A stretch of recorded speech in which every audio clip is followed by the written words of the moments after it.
It was incredibly perilous due to my husband's intense jealousy, authentic tales of forbidden love.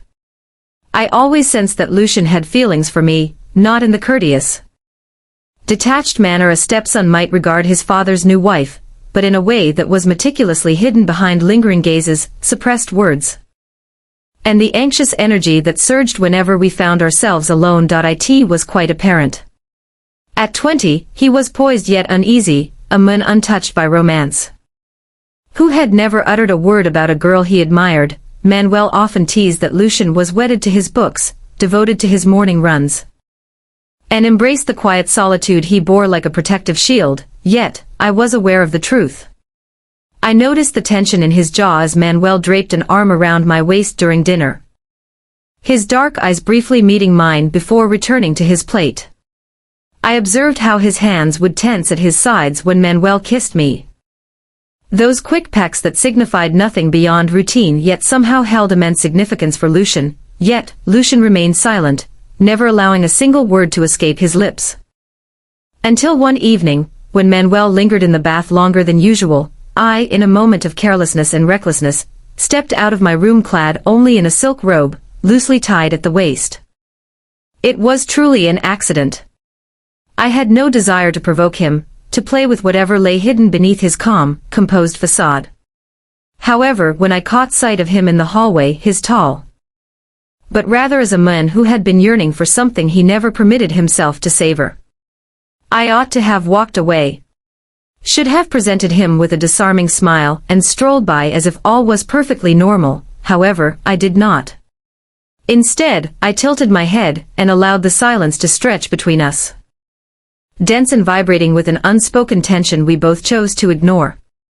And then, before I could rein myself in, the words flowed from my lips, gentle, almost playful. "Oh, you have feelings for me, Lucian." His breath caught in his throat.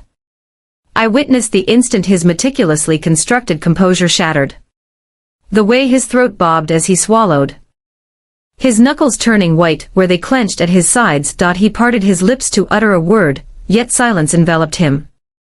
Then he took an action he had never taken before.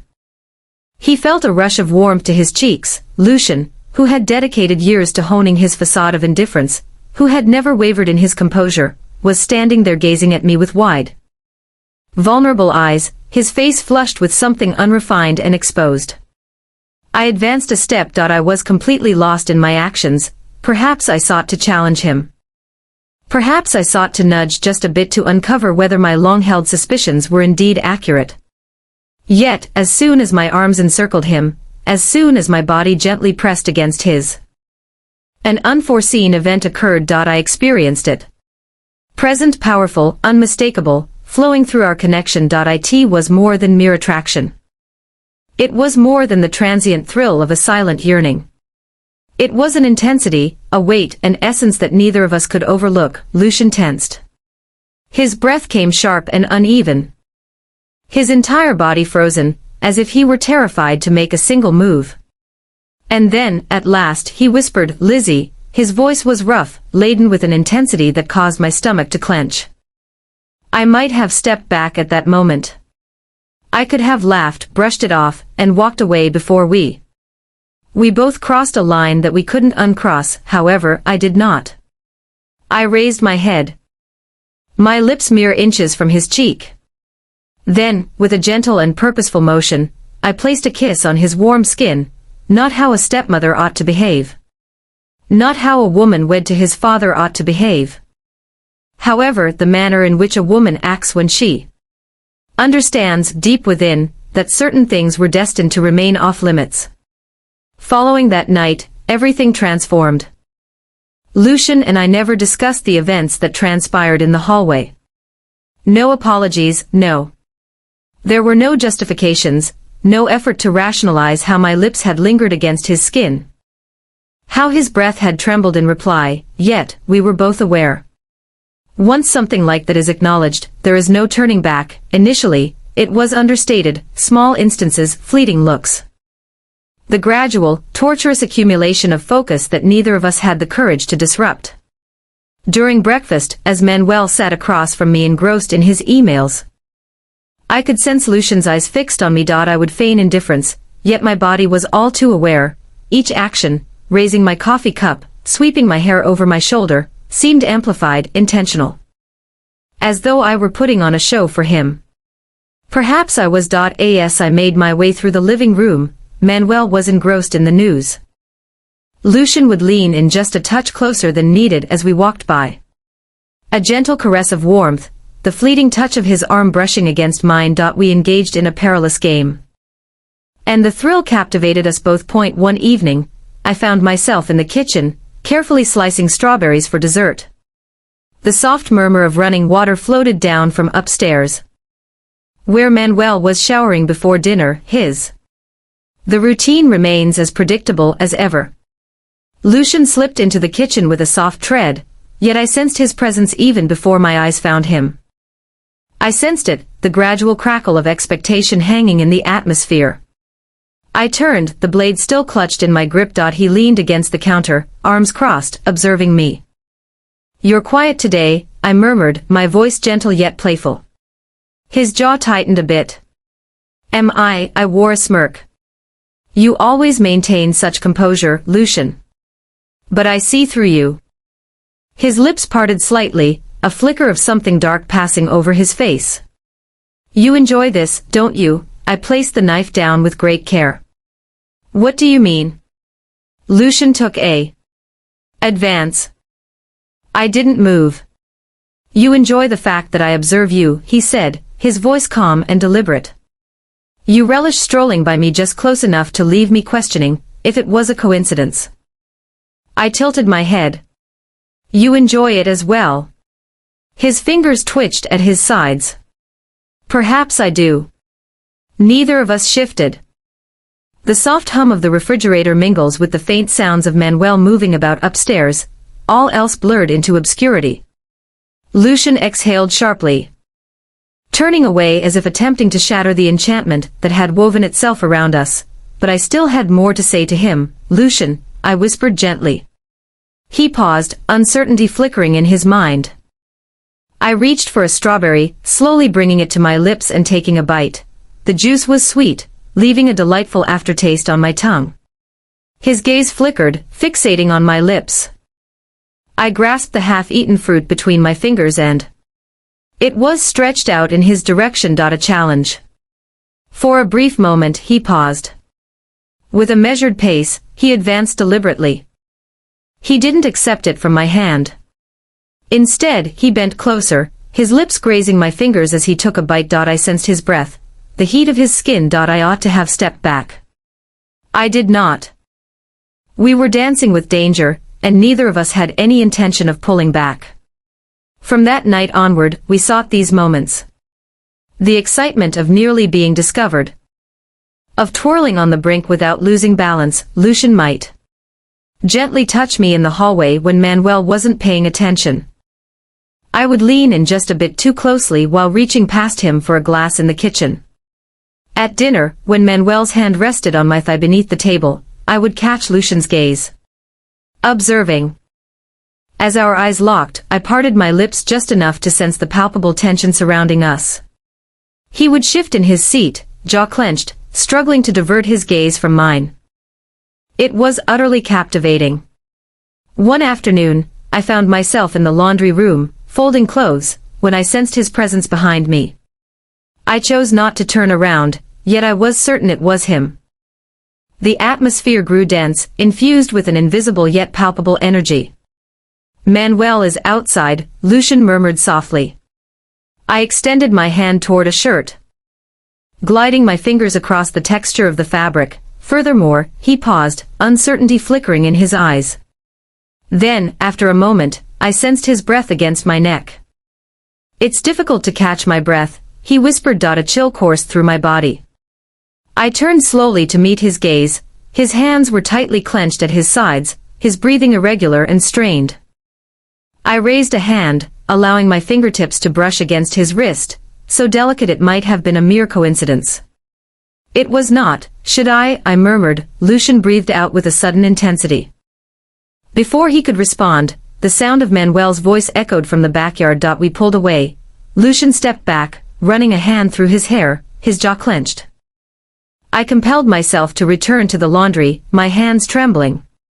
We acted without caution. We were captivated by the thrill. And we were unable to halt. The ultimate challenge arrived one evening during the late summer. Manuel had extended an invitation to his friends. A cozy gathering in the backyard, filled with wine and lively conversation that lingered well into the night. That night, I donned a silk black dress, its thin straps elegantly leaving my shoulders exposed. It wasn't for him. Lucian was aware of that. Throughout the night, he hardly uttered a word, yet I sensed his presence. As I reached for a wine glass, he was there. His fingers lightly grazing mine as he offered it to me. As I entered the house for a brief moment, he trailed behind, hesitating in the doorway as if compelled by an irresistible force. The laughter of the others echoed outside, their conversations weaving a tapestry of sound. Lucian and I stood in the kitchen, the air heavy with an unvoiced tension. I leaned in, tilting my head just a bit. "You're silent this evening," I whispered, reflecting the phrases I had uttered in the kitchen days ago. His eyes fell to my lips. "I can't think clearly when you're around," he confessed, his voice barely rising above a whisper. I moved a bit nearer.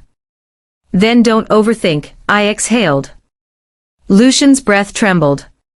His fingers curled at his sides, as if battling against an overwhelming force that was impossible to restrain.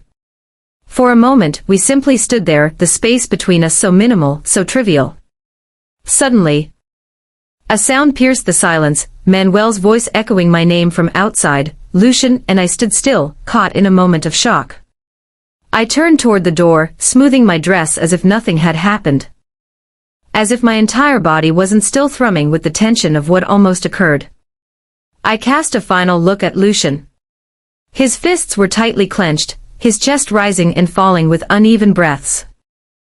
Just as I reached for the door handle, he spoke. "This isn't enough," he said, his voice rough and strained. I shifted a bit, my heart racing in my ears. Lucian's gaze pierced through me. "I'm seeking something greater." The words coursed through me, igniting a thrill of something dark and exhilarating that twisted in my stomach. I smiled, tilting my head. "Then take it," I whispered. As I stepped through the door, I left him behind, his heavy breaths filling the silence, poised and waiting, fully aware that this battle was just beginning.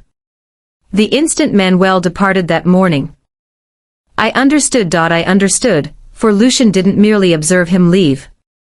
He stood at the window, arms crossed, jaw tight, eyes clouded with an unsettling darkness.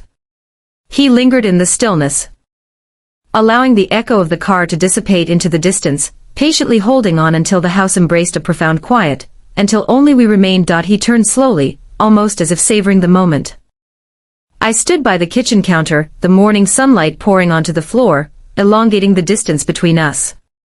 However, the separation wouldn't endure. We had lingered far too long in the shadows. Sidestepping this moment. We spent too long circling each other, engaged in our careful dance, pretending that restraint could stave off the inevitable. Today, there was no game. Lucian advanced with deliberate slowness. I clutched the counter behind me, my breath wavering. "I can still bring this to a close." I continued to act as if my desire for it was not as strong as his. Yet, I remained still. He didn't either. Point one more step. Point one more. Suddenly, he stood directly before me. "I shouldn't be here," he whispered. His voice was deep, gravelly, laden with an intensity that caused a knot to form in my stomach. "Yet you truly are," I murmured. Lucian breathed out sharply, his hands tensing at his sides. "Lizzie, if you ask me to stop." "I promise I will not," I stated.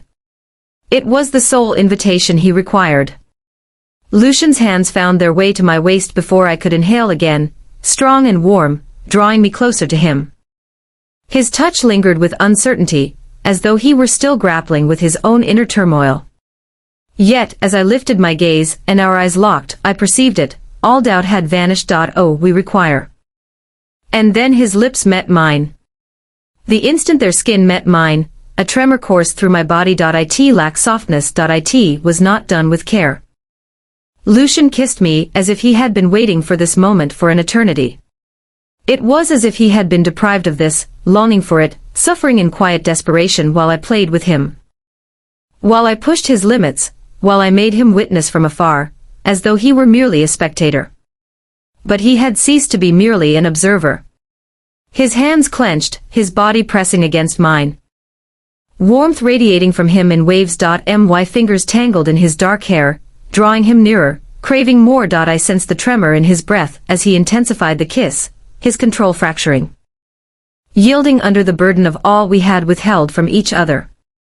The flavor of him, the sensation of him, Lucian had shed his former quiet, restrained demeanor. He was unfiltered, exposed, yearning. And I desired every bit of it. As we finally separated, our breaths ragged and uneven, he held on tight. His forehead pressed against mine, his hands firmly holding my waist. His fingers digging into my skin, as if he feared I might vanish. Then he whispered it. I cherish you deeply. My breath hitched. His eyes, smoldering with intensity, locked onto mine. From the very first moment our eyes met, my heart has been yours. He confessed, his voice rough and wavering. I never had the desire to. I struggled against it, attempting to cast it aside. Convincing myself it was not right. However, it is not. It was never that way. I swallowed, my heart pounding so fiercely it ached. Lucian. He expressed the importance of his message, saying, I need you to know. Before you attempt to act as if this is insignificant, before you claim it was an error. I gazed at him, my heart constricted. It was not an error. We were both aware of that. Yet, the heaviness of it, the reality of our recent actions, bore down on me. Lucian felt it. His hands glided up my arms, fingers grazing my skin with a slow, deliberate tenderness. Each touch imbued with a sense of reverence. Just tell me you don't feel it, he whispered, just say you don't want me, and I'll leave. I will never lay a hand on you again. I was at a loss for words. I had no reason to. Instead, I drew him closer once more, sealing his lips with another kiss, intense and possessive, responding to every silent thought. Lucian sighed gently against my lips. His fingers clutching my waist, as if he had at last discovered something he couldn't bear to release. As we distanced ourselves, he was gasping for air. You're mine now, he said, his voice gravelly, tinged with an unmistakable sense of ownership. I have no interest in its significance. I'm indifferent to what unfolds from here. I trembled at his words, at the conclusion in them. Lucian had always been a solitary figure, untouched by the bonds of belonging. Yet, he was mine now. And I, whether I chose to acknowledge it or not, was his. Following that day, all pretense vanished.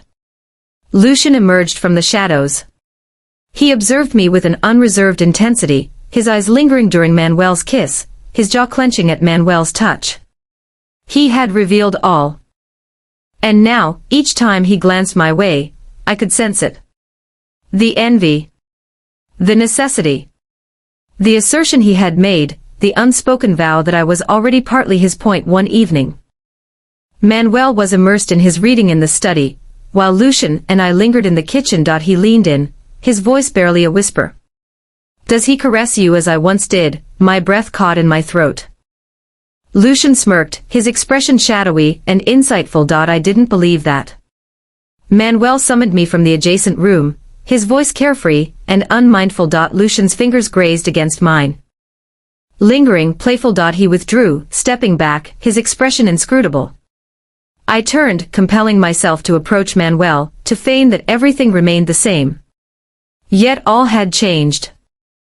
Lucian had decided he would no longer settle for fleeting instances. And I wasn't certain how much longer I could maintain the facade either. For we had both experienced the reality.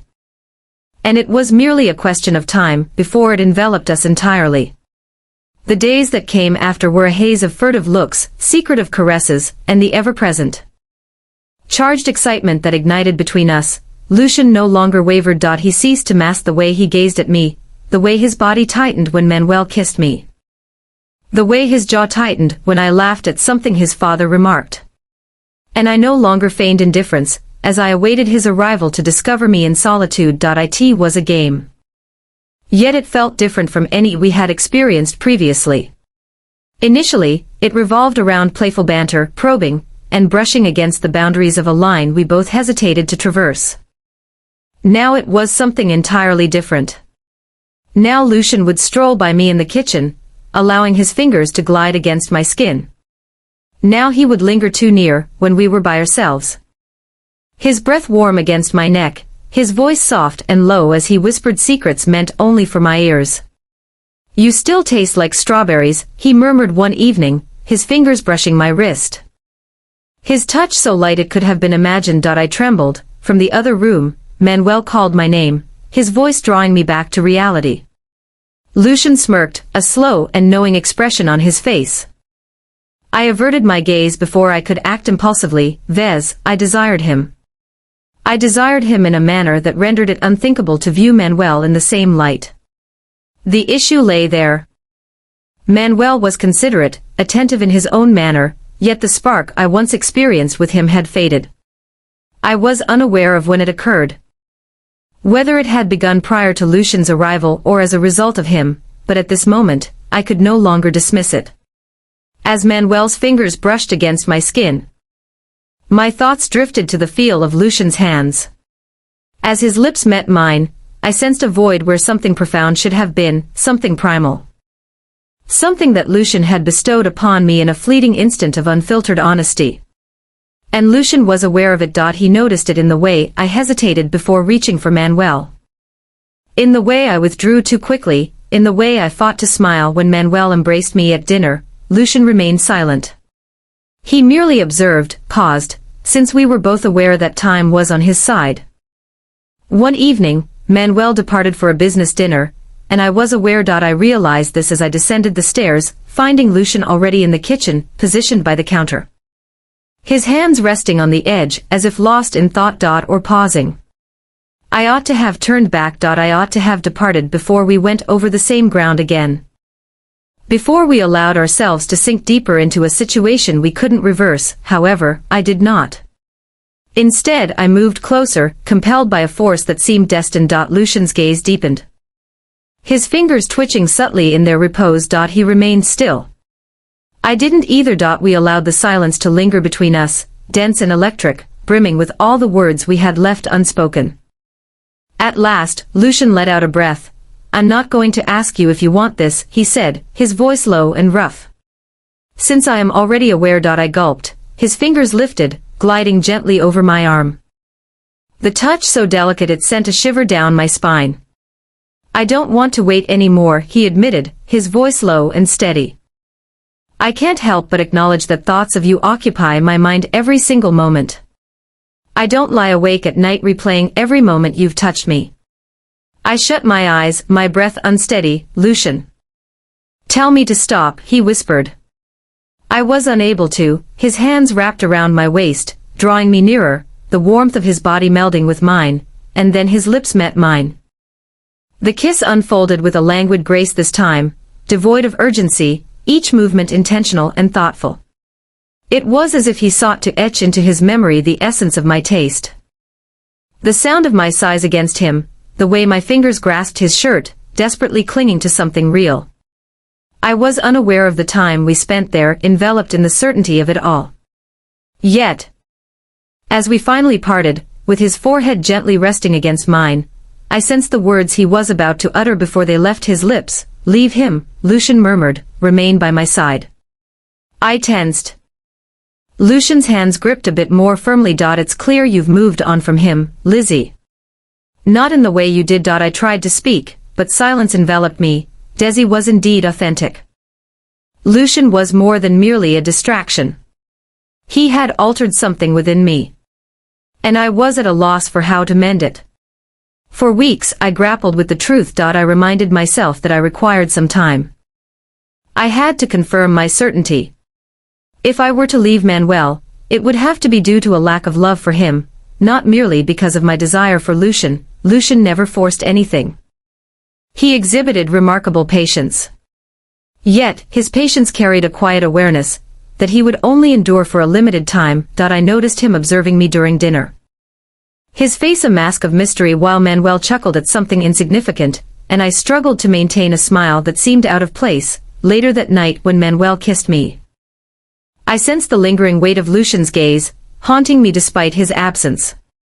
I withdrew too early. Manuel observed. "Are you all right?" he inquired, his brow furrowed. I paused, then I finally managed to force another smile. Indeed, I was not truthful.